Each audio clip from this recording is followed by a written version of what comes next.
Welcome back to your Pig Trail Show. Will McClare alongside Kevin McPherson for our Hog Hoops report. Kevin, we're coming off a big win to South Dakota State. What'd you see in this one?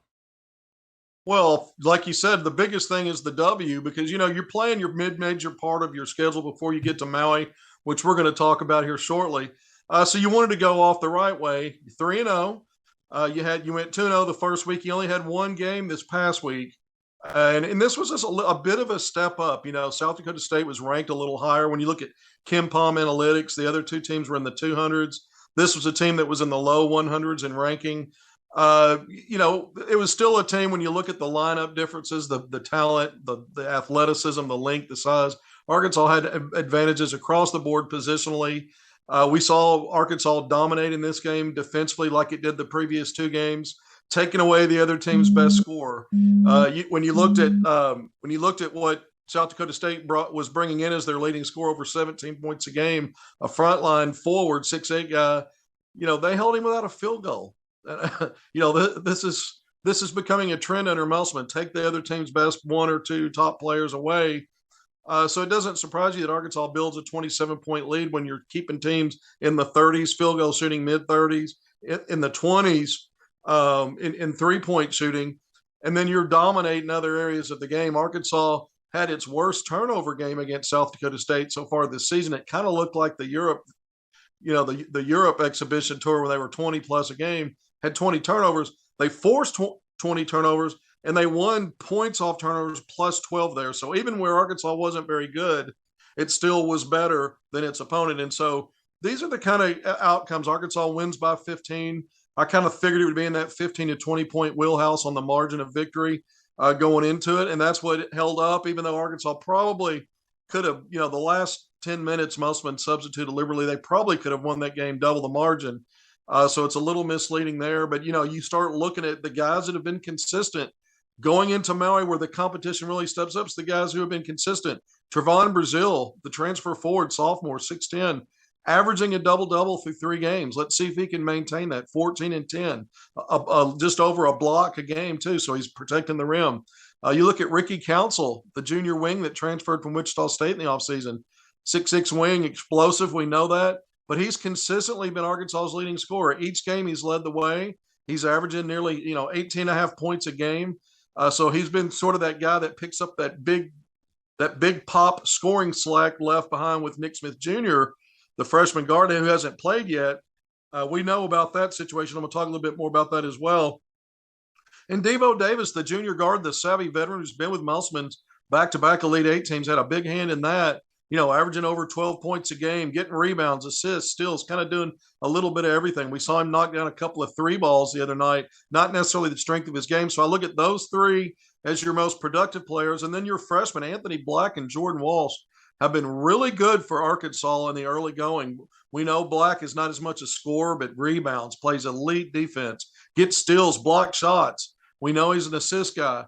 Jordan Walsh, who's been shooting lights out, 66, every 3 shots he takes, he makes 2, and he's had double-figure scoring now in back-to-back games. So I look at those 2 guys, along with the senior transfer, Mekhi Mitchell, who's been productive for Arkansas and been in that starting lineup after not doing, really kind of not even being on the radar in the European exhibition game. So when I think about that top 6, I think we've established a top 6 in the rotation while Nick Smith is out. Obviously, when he gets back, he's going to be in that top mix. So I look at the rotation. I look at the fact they were consistently dominant on defense.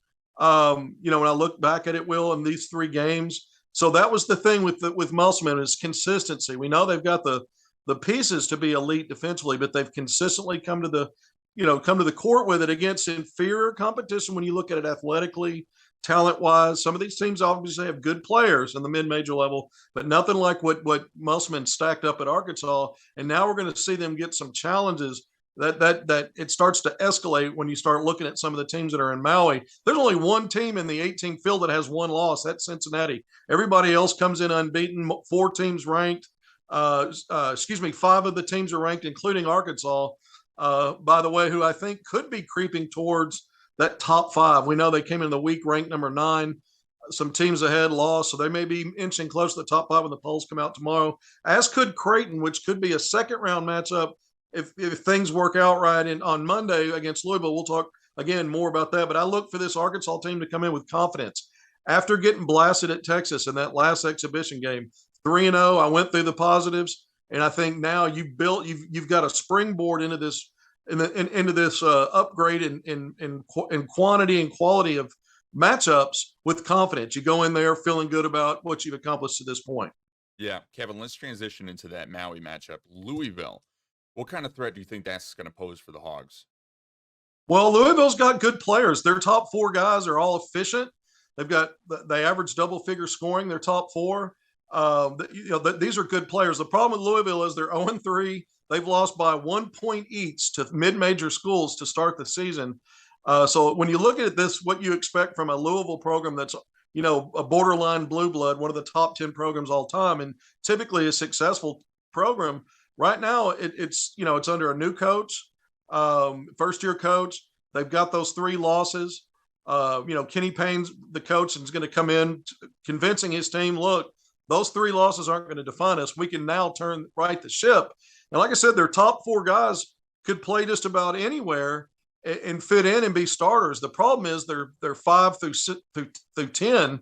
The next 6 have not been very productive, have not been very helpful. And this is a team that, even though its shooting numbers aren't awful, it does tend to turn the ball over. Not a lot of assists, so and their scoring is really low. And so this is a team that's probably going to try to keep Arkansas scoring low.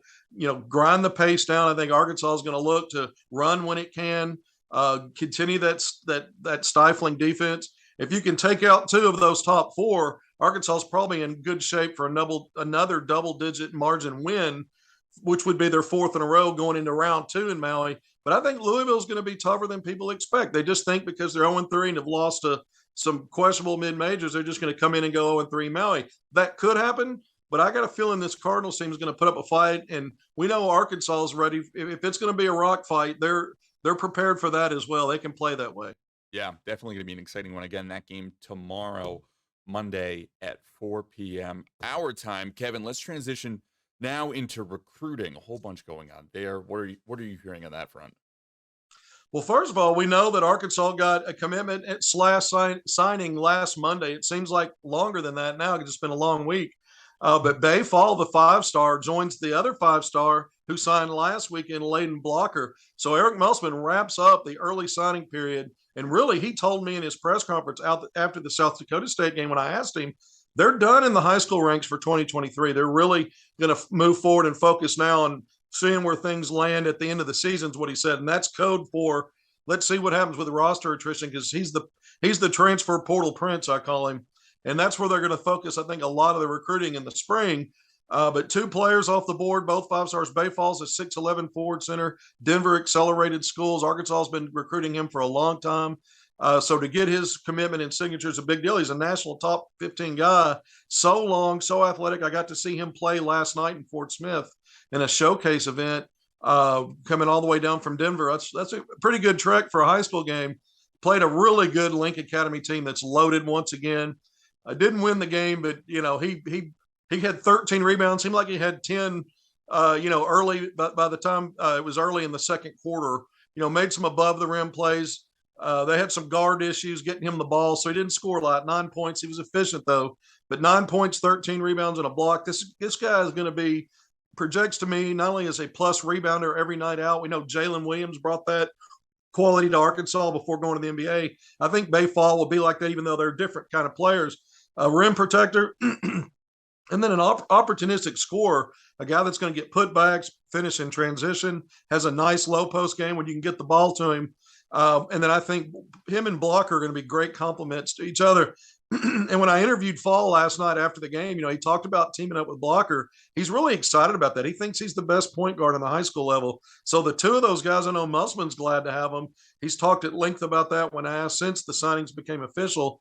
But I think it's a big deal for Arkansas to get those 2 out of the way because it helps set up that portal season later. One of the things you want to attract players coming out of that portal is, hey, yeah, we need you, but we're over here. We're rolling right now. We've had success on the court. We're going to go get the best from the high school ranks to put with you to help you not only develop, but get more exposure because the more talent you have on your team, the more it translates onto the court with a coach like Musselman, who's had a proven track record now of getting the results out of the recruiting. And so I think it starts to snowball in a good way in your recruiting efforts. And look, Arkansas didn't stand pat last week on just wrapping up that class of 2023. Some new offers came out to younger players. The Boozer twins. Eric Musselman, Will, is not afraid to recruit twins. He had the Martin twins he got in at Nevada before he was ever at Arkansas, got him a transfer from North Carolina State. Both are on NBA rosters. He's got the Mitchell twins this year that he brought in from Rhode Island in the offseason.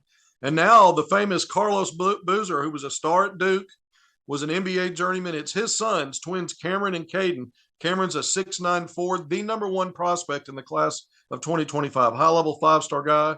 Caden's a 6'3" guard who's in the top 25. He's still rated a four-star. So you got two highly regarded players. They're twins. Arkansas puts out a scholarship offer. Musselman did that early in the week. We reported on that.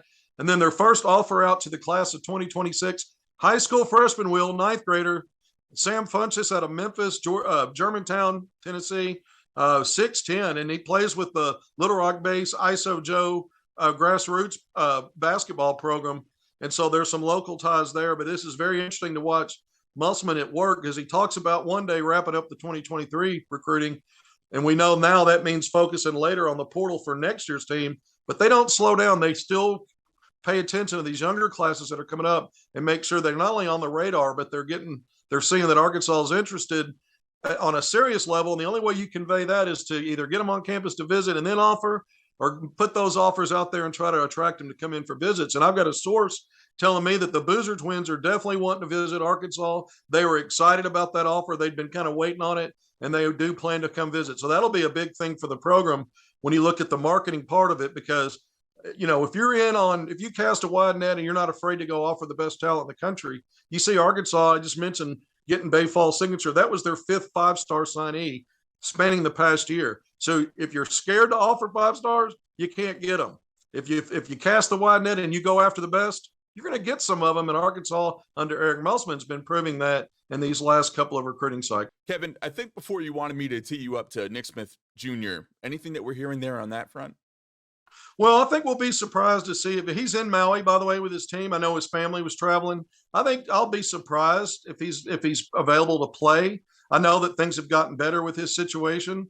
And I think it may be very soon that he returns. I know that's one of those, cryptic phrases. It's subjective. What does soon mean? It's not very specific, but I don't think it's going to be a significant part of the season that he misses. I guess there's a possibility, I'm going to leave it open, that we could see him in Maui. No one's ruled him out. He hasn't been practicing, so I doubt it. But I think, maybe sometime between Maui and the games that follow, somewhere there's a sweet spot in there somewhere where I believe he'll probably return. Maybe it's, Arkansas has one more game in November when it gets back the following week from Maui. Then obviously they get into some of their December non-conference games. So I think somewhere in that range is where we're most likely to see Nick Smith. It'll be a pleasant surprise if he plays in Maui. I'm not expecting that. I don't think that's going to happen, but I do think it's going to be fairly soon. There's a lot of rumors out there. Some people are putting out that he's shutting it down and just going to wait for the draft. That's not accurate. Something else would have to happen for something like that to happen in terms of him not being able to play. And then the other people talking about it'll be SEC play. Again, I think those are just rumors. They're not based on anything that I'm getting from my sources, and I do feel like it'll be sooner rather than later from Nick Smith Jr. to make his return. And look, this is a guy that's on the Wooden Award watch list that came out last week for the National Player of the Year at the end of the season, one of 50 players for that. A lot of these publications have him as the National Preseason Newcomer of the Year, All-American teams. And so this is a guy that obviously Arkansas is not going to be its best without him. They've done well so far. We'll see how it goes in Maui. Because I want to talk a little bit about a couple of more of these teams outside of Louisville where, you wonder who could step up and maybe deliver in those clutch moments when games start to get tight, because Nick Smith Jr., that's part of his wheelhouse. Not just all the talent in the first 35 minutes that you see, but those grinding last 4 or 5 minutes when it's a 1-possession game, 2-possession game. He cherishes those moments. He wants the ball in his hands, and he delivers. And so that's one ingredient. I'm curious to see how it plays out at Louisville, because we need to talk about some more of these teams over there, man. This is a loaded field, Will. Yeah. Kevin, how far do you think Arkansas is going to go in this? Obviously, Nick Smith Jr., that would be a wild card.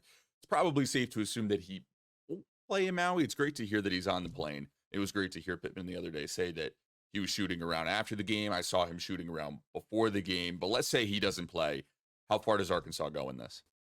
Yeah, I mean, I think Arkansas is going to be favored against Louisville. I think this is a game that if Arkansas plays like it has been playing, even though there's better talent at Louisville, at least of their top 4 players, Arkansas should win.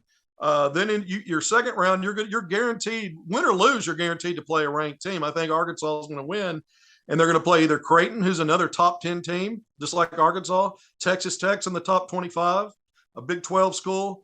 These are serious basketball programs. They're playing, that put together really good products and put them on the floor. And so Arkansas got a chance in that second round, if they win the first game, which I think they will, to really make a statement early on with a resume win. You beat a ranked team this early in the season, that carries to the rest of the year. That's unless those teams fall apart, which shouldn't happen.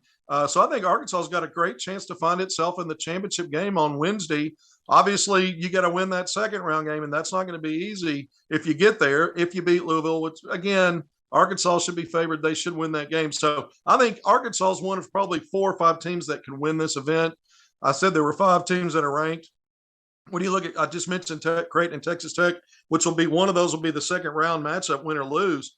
On the other side of the bracket, if you make it to Wednesday in the championship part of it, you're likely going to see a team like Arizona, who's ranked 14th, or San Diego State that's 17th. Ohio State's not ranked. They're still unbeaten. That's a team with quality players that can end up winning this and put itself in the national polls. And then you've got Cincinnati carrying 1 loss. This is not as good of a Cincinnati team as they've had in the past. They weren't as good last year. They've had that's been a strong program. But collectively, the field's outstanding, Will. And I like Arkansas's chances. Without Nick Smith Jr., they're probably obviously not as good as they would be with him. But that doesn't mean that you can't cobble together, when you're Eric Musselman, game plans to take away the other teams. When you don't have your best player, maybe you can game plan to take away the other team's best player or top 2 players or minimize the effect. And so I think Arkansas, because of what they can do defensively, I think it gives Arkansas a great chance to win. Now, Arkansas's not been a good free throw shooting team, 64%. They don't get to the line in the volume they got to it last year. So when you're in close games, little things like that matter. I mentioned Nick Smith being a go-to guy. You don't have him. If you're not making free throws, these are things that could crumble on you, and you could lose a couple of games based on those factors. But I think Arkansas at minimum comes out of this 2-1. My worst case, based on practicality, is probably 1-2. And then obviously one of the 8 teams is going to come out 0-3. Someone's got to have the donut coming out of it. It'll definitely be exciting to see how Arkansas plays out in this one. I agree with you there. I see Arkansas making a deep run. It'll be interesting to see how Arkansas stacks up against these ranked opponents as an A-10 guy and a Big East guy. I know Creighton all too well, so that will be an interesting matchup if we do see it. Kevin, as always, I appreciate your time. We've got to go to break. So much more Pig Trail Show coming up.